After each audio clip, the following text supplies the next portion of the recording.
በጣም አመሰግናለሁ። አርበኛ አበበ ፈንታው የአማራ ፋኖ በወሎ የህዝብ ግንኙነት ክፍል ኃላፊ። እንግዲህ በእናንተ አካባቢ ስላለው ወቅታዊ ሁኔታና አጠቃላይ በአገሪቱም ያሉትን አንዳንድ ጉዳዮች በማንሳት የምንወያየው ነው። እስቲ ከወቅታዊ ጉዳዮች እንነሳ።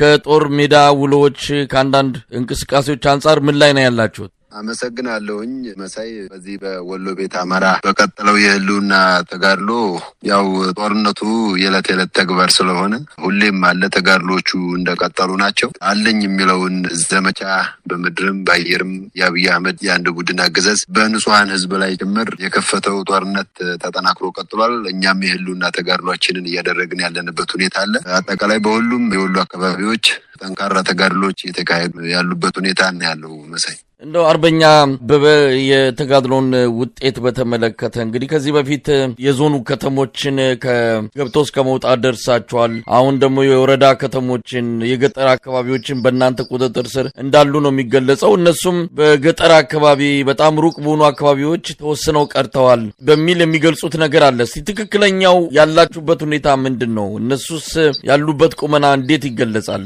ወቅታዊ ሁኔታው። እናመሰግናለሁ። እነዚህ ያው አገዛዙ ታውቀዋለህ የውሸት ፕሮፓጋንዳ ላይ የተመሰረተ ነው። ህዝብን በማደናገር አገር አፍራሽ ቡድን ነው። እሱ በገጠሩ አካባቢ ሩቅ ቦታዎች የሚባሉ አካባቢዎች ላይ ተወስነው ቀርተዋል። ሩቅ የሚባሉት አካባቢዎችም እኮ ህዝብ አላቸው። ከተሞችን በቋሚነት መያዝ የምንችልበት ጊዜው ሲደርስ መያዝ ስለምንችል ማለት ነው። እና ሸማቂ ነን እኮ እኛ።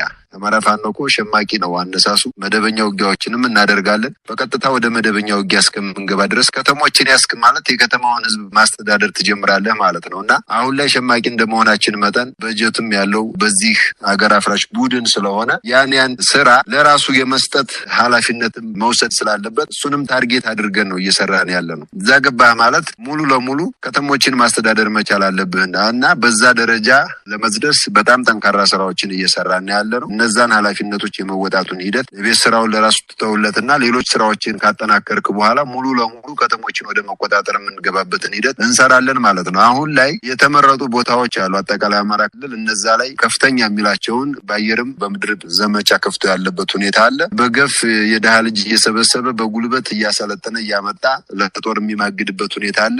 እሱን አጥፍቶ ጠፊ ኃይል ነው የሚያመጣ። ያን አጥፍቶ ጠፊ ኃይል ደግሞ እኛ መጠፋፋት አይደለም የምንፈልገው። በጣም በብልጠት ነው መንገድ እየሄድ ያለ ነው። ተጋድሎችን ስናደርግ ፊት ለፊት ውጊያዎችን አናደርግ። ጦራቸው ያለ ውጊያ የሚሰላችበትን በመንገድ በእግር ጉዞ የሚሰላችበትን ስልት እንጠቀማለን። ሰልችቶ ከዛ በኋላ ደግሞ ሳትዋጋ ንገስ ነው። ወደ አገሩ መሄድ የሚፈልገውን ወደ አገሩ እየላክን መታወቂያ እየሰራን ሰራዊቱን እያፈረስን የመጣንበት ሂደት በጣም ቁልፍ አንዱ የኛ መንገድ ነው። አሁንም ተመሳሳይ መንገዶችን እንጠቀማለን።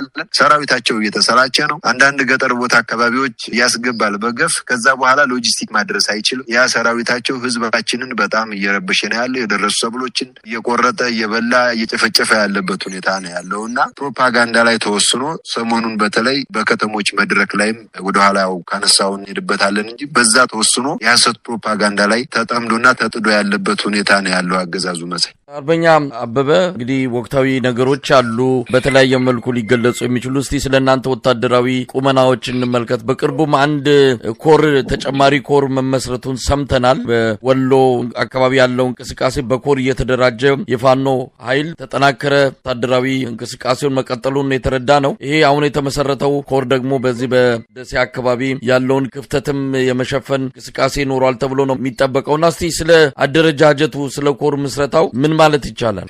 አዎ ጥሩ ጥያቄ ነው። አደረጃጀታችንን እያጠናከርን ሰራዊቱን በመልክዓ ምድር በተኩስ አቅም በሰው ኃይል መሰረት ያደረገ አደረጃጀት እየሰራን ትግሉን ከፍ እያደረግን ነው። ለእዝም ይመቻል። እንደዛ ከሆነ ሻለቆችን ብርጌዶችን በክፍለ ጦሮችን ደግሞ እንደነገርኩህ በተለይ መልክዓ ምድርን የተኩስ አቅማቸውና የሰው ኃይልን መሰረት ያደረገ አደረጃጀት ለእዝም እንዲመች እየሰራን ያለንበት ሁኔታ አለ። ላስታ ብርጋዴር ጀነራል አሳምነው ጽጌ ኮር አለ። እሱ በቅርቡ ወደፊት ወደ 2 ኮርም ሊያድግ የሚችል ነው። ቀጠናው ሰፊ ከመሆኑ የተነሳ ወደ ጋሸናም ወደ መቄትም ወደፊት ድረስ ስለሚሰፋ ማለት ነው። ከዛ በዘለለ ከዚህ ከራያ ቆቦ ጀምሮ እስከ ውጫሌ ድረስ እስከ ውጫሌ ሐይቅ ድረስ የሚንቀሳቀሱ የፋኖ አደረጃጀቶችን ደግሞ በቅርቡ ይፋ የምናደርግበት ሁኔታ ይኖራል። ወደ 2 ኮሮች ተደራጅተዋል። ይፋ እናደርጋቸዋለን በቅርቡ። በዚህ አጋጣሚ ያው እያሳወቁ ነው። ከዛ በዘለለ ምዕራብ ወሎ አካባቢ ደግሞ ከዛው ከሰራዊቱ ከአደረጃጀቶቹ ፍላጎት በመነሳት ኮሮችን የሚያደራጀው የእዝ ስራ አስፈጻሚ አስፈጻሚ የእዝ አመራሩ ነው። በዛ መሰረት አማራ ሳይንት መቅደላ ክፍለ ጦርን በቅርቡ የተሰዋው ጀግናው አርበኛ ይታገሱ አረጋው ቀኛዝማች ይታገሱ አረጋው ማለት ነው ሲመራው የነበረ ነው። እሱ ክፍለ ጦር አለ፣ ንጉስ ሚካኤል ክፍለ ጦር አለ። በዚህ በቀኛዝማች አርበኛ ይታገሱ አረጋው ስም የተሰየመ ተወርዋሪ ክፍለ ጦር አለ። ሶስቱን ባንድ ላይ በማድረግ ኮር ተመስርቷል። የኮሩ አመራር አርበኛ ሳጅን አደማሊ ነው። ሌሎች አመራሮችን ደግሞ በቅርቡ ይፋ የምናደርግ ይሆናል፣ በደንብ ከተሰራ በኋላ ማለት ነው። ይህ ኮር ተደራጅቷል። ከሌሎቹ ኮሮች ጋር በመሆን ጠቅላይ ሙሉ ወሎን ወደ አንድ የማሰባሰቡ ሂደት ተጠናክሮ ቀጥሏል። ስለዚህ የኮር አደረጃጀቱና አጠቃላይ አደረጃጀታችን ይህንን ይመስላል። ሁሉም ቀጠናዎች የየራሳቸውን ከሰሩ በኋላ ጠቅለል አድርገን አንድ የአማራ ቤት ለመስራት ይጠቅማል ማለት ነው እና በዚህ ደረጃ ነው ያለው አደረጃጀቱ። እንግዲህ ይሄ ወደ አንድነት የመምጣቱ ነገር የብዙዎች ጥያቄ ነው። ምናልባትም የፋኖ ትግል በብዙ ደረጃ ወደፊት እንዲስፈነጠር ከሚያስችሉት እርምጃዎች አንዱ ወደ አንድነት የመምጣቱ ጉዳይ ነው። እንግዲህ በአራቱም ቀጠናዎች በአራቱም የአማራ ማዕዘናት ያሉት የፋኖ አደረጃጀቶች ወደ አንድነት የሚመጡበት ሁኔታ በጣም ብዙ ጊዜ ወሰደ። በዚህም ምክንያት አገዛዙ የተለያዩ ስራዎችን እንዲሰራ እድልም ሰጥቶታል። ከዚህ አንጻር ነው ተስፋ የሚደረግበት እንቅስቃሴ አለ ወደ አንድነቱ የመምጣቱ አራቱም አካባቢ ያለው የፋኖ አደረጃጀት። አዎ ግዴታ አለብን ህዝባችንን የማስደሰት ህዝባችንን የሚመጥን ወቅቱን የሚመጥን የአማራን ትግል የሚመጥን አደረጃጀት ይዞ የመምጣት ግዴታ አለብን። የፋኖ ታጋዮች እንደሚታወቀው አደረጃጀት እንዳይሰራ እንደገለጽከው መንግስት በጀት መድቦ ይሰራል። ባለፉት 30-40 ዓመታት አማራ ድርጅት እንዳይኖረው ተደራጅቶ እንዳይታገል በመሪ ድርጅት እንዳይታገል በየትም ያክል ሁኔታ ችግር ውስጥ ብትገባ ሀገሪቱ ራሱ ይሄ በጀት የሚታጠፍ በጀት አይደለም። አማራ እንዳይደራጅ መሪ ድርጅት እንዳይኖረው በመሪ ድርጅት እንዳይታገል መሪዎች እንዳይኖሩት መሪዎች እንዳይፈጠሩ የማድረግ ስራ ሲሰራ ኖሯል። አብይ አህመድም በጣም አጠናክሮ እየሰራ ነው። ይሄ ትውልድ ደግሞ ይሄንን የመሻገር ኃላፊነት አለበት። ይሄንን ደግሞ ወርቅ አድርጎ መሻገር የሚችል ትውልድ ተፈጥሯል። ይሄንን የማድረግ ግዴታ አለብን። በእርግጠኝነት መናገር የምችለው አንድ የአማራ ቤት አንድ የአማራ ድርጅት የመመስረቱ ሂደት ህዝባችን በታላቅ ተስፋ ይጠብቀው እንሰራለንና ከአደረጃጀት ከአንድነት ጋር ተያይዞ ይህንን ነው የሚመስለው። ግዴታ ነው። ወቅቱን የሚመጥን ትግሉን አንድ ደረጃ ወደፊት ከፍ የሚያደርግ አንድ ድርጅት መሪ ድርጅት የመፍጠርና በአራቱም ማዕዘን ያሉ የአማራ አደረጃጀቶችን ወደ አንድ የማምጣቱ ሂደት በእርግጠኝነት በቅርብ ጊዜ ይሳካል የሚል መልእክት ነው ያለኝ። እንግዲህ ሌላው አርበኛ አበበ ወቅታዊ የተለያዩ ከመንግስት አንጻር የሚሰጡ መግለጫዎች ናቸው። አንድ የአገዛዙ ወታደራዊ እንቅስቃሴዎችንም የተመለከተ ነው። እንደው ከሰሞኑን ጀምርና በየቦታው በስብሰባ ተጠምዷል። ጀነራሎቹ የአብይ አህመድን የህልም ጉልበት የተሰኘ ወቅታዊ ተደርጎ እየተሰጠ ያለውን ስልጠና ጀነራሎቹ እየሰጡ ነው። ህዝቡን በተለያዩ ከተሞች ሰብስበዋል። አንድም በእናንተ አንጻር የሚነሳው እነዚህ ስብሰባዎች እንዲካሄዱ ለምን ፈቀዳችሁ? ቢያንስ እነዚህ ስብሰባዎች በዚህ ደረጃ ህብረተሰቡን አስገድደው እንዲደረጉ በተካሄደበት በዚህ ወቅት ላይ የእናንተ እርምጃ አለመኖሩ ምናልባት ጥያቄም በተለያዩ ወገኖች እንዲነሳ አድርጓል። ከዛ አንጻር እንዴት ታዩታላችሁ ነው? ሁለተኛ ስብሰባዎቹን በተመለከተ ምን ማለት ይቻላል? ጥሩ። ዋው ስብሰባዎቹ አላማቸው በአውደ ውጊያ ያጣቸውን ድሎች፣ የደረሰበትን ኪሳራ፣ የደረሰበትን ሽንፈት ህዝቡን ይወክላሉ የሚላቸውን የሃይማኖት አባቶችን፣ አገር ሽማግሌዎችን፣ በሴፍትኔት ያሰባሰባቸውን አዛውንቶችንም ሌላም እያስገደደ ህዝቡንም ወደ ስብሰባ የሚያስገባበት ሁኔታ አለ። ይሄ የግፈኞች መለያ ባህሪያቸው ነው። ከዛ አንጻር የስብሰባው አላማ እንደነገርኩ ነው። እየደረሰበት ያለውን ወታደራዊም ፖለቲካዊም ሽንፈት ኪሳራ ለመሸፈን የሄደበት ርቀት ነው። ይሄ ደግሞ ቂጥ ገልቦ ክንንብ ነው። ምንም ውጤት የሚያመጣለት አይደለም። ስብሰባዎቹ አላማ ከዛ አንጻር ነው። በቃ ዋናው አላማቸው ነግሬሃለሁ። በዛ ያለ ኃይል በተለይ እዚህ ራያ ወደ ሙጃ ጊዳን አካባቢና ላስታ ድረስ ከደቡብ ጎንደር ድረስ ባለው በጣም ከፍተኛ የሚለውን የጦር ሰራዊት እግረኛ አስገብቷል።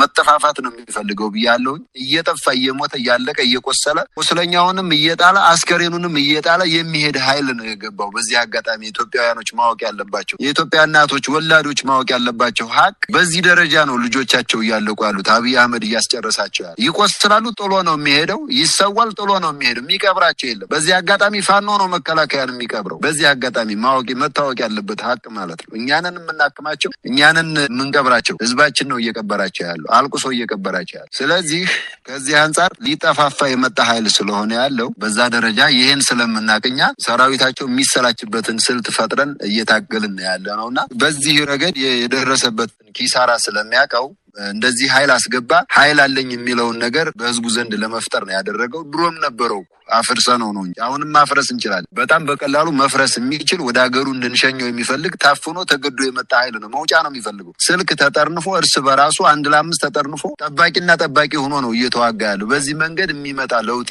ይሄንን የሚያውቀው አገዛዙ በደንብ ጠንቅቆ ያውቀዋልና ህዝብ ሰብስቦ ለማጭበርበር ሞክሯል። በጣም በሚያሳፍር ሁኔታ መሳይ ሌላው የጠየቀው ጥያቄ እንዴት ስብሰባ ፈቀዱላቸው ነው። ስብሰባ ፈቅደንላቸው የህዝቡ ምላሽ አይተው ተስፋ መቁረጥም አለባቸው። ተስፋ የሚቆርጡ ሽንፈታቸውን እያወቁ በጭፍን የሚሄዱ ቢሆንም የጣረ ሞት መንገድ ቢሆንም መንገዳቸው ክፍት አድርገነው እንዲያዩት አድርገናል። ከዛ ውጭ በየትኛውም የአማራ ክልል ከተማ ገብተን የምንፈልገውን መስራት እንችላለን። በየትኛውም የአማራ ክልል ከተማ የፈለግነውን ገብተን ሰርተን መውጣት እንችላለን እና በጣም በሚገርም ሁኔታ የክልሉ አማራ ክልል ብልጽግና ቃል አቀባዩ ዶክተር መንገሻ ፈንታው የ802ኛ ኮር መከላከያ አዛዡና የሰሜን ወሎ ዞን የብልጽግና ጽሕፈት ቤት ኃላፊ እና ከድር ሙስጣፋ ወደ ቆቦ ከተማ ሲገቡ በ10 ኦራል መከላከያ በጣም በብዙ ፓትሮሎች በዙ 23 እና በፓትሮል ታጅበው ነው ወደ ቆቦ ከተማ የገቡ። በዚህ መንገድ ገብተህ እንዴት ነው ህዝብን እኔ ነኝ ላሸንፍ የምችለው እኔ ነኝ የተሻልኩት ኃይል ልትለው የምትችለው? ህዝብ እኮ አይን አለው ጆሮ አለው ይፈርዳል እኮ። እውነተኛ ፈራጅ እኮ